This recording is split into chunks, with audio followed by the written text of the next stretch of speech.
Tonight we have a special guest, Madison Star Moon.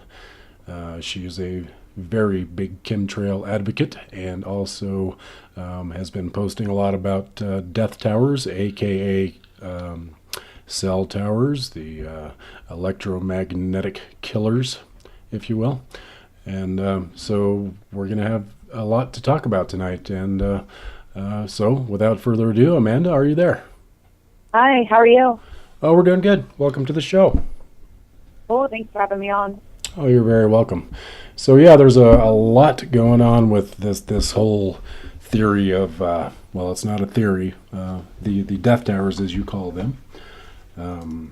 It's I've seen the photos that you post. These towers catching on fire, obviously from intense amounts of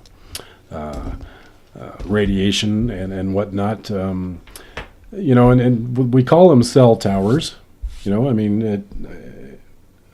Unfortunately, we're all subject matter to technology and everything that goes along with it. Now, I have a cell phone, you have a cell phone, Shannon has a cell phone. We all have cell phones, but we kind of sort of don't really realize the effects that it has. Not only on our brains, and other parts of our body, such as low sperm count in males and even breast cancer for women that carry them in their bra straps. It's just one of those things that people just have taken for granted for far too long. So anyway, with that said, let's hear a little bit about what you have to say about these death towers. Well, they're extremely nefarious because you can't get any information off of them. And they're also hiding them, which is suspicious in itself. And the location of these towers is also a problem. They are known to catch on fire, like what you said. And they also topple over during hurricanes and other, weather stuff that will take them out. Not to mention that the antennas obviously have the radiation coming off of the microwave frequencies, depending on what different antennas are even up there. The problem is you can't find out. You're not allowed to find out. It's all proprietary information. The FCC is covering this stuff up. And if you do your own investigation, if there's a tower in your neighborhood, I would challenge anyone to try to find the information off that tower using a FOIA request through the FCC, because they make you pay per antenna, per tower.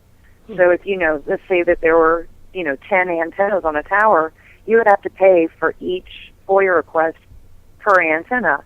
And I think in today's economy, most people don't have that kind of extra money. So they make it impossible, and even if you did get the results, they make it impossible for you to do anything with those results. So it's very frustrating. These towers are a menace. And I've personally investigated, researched, and documented countless towers.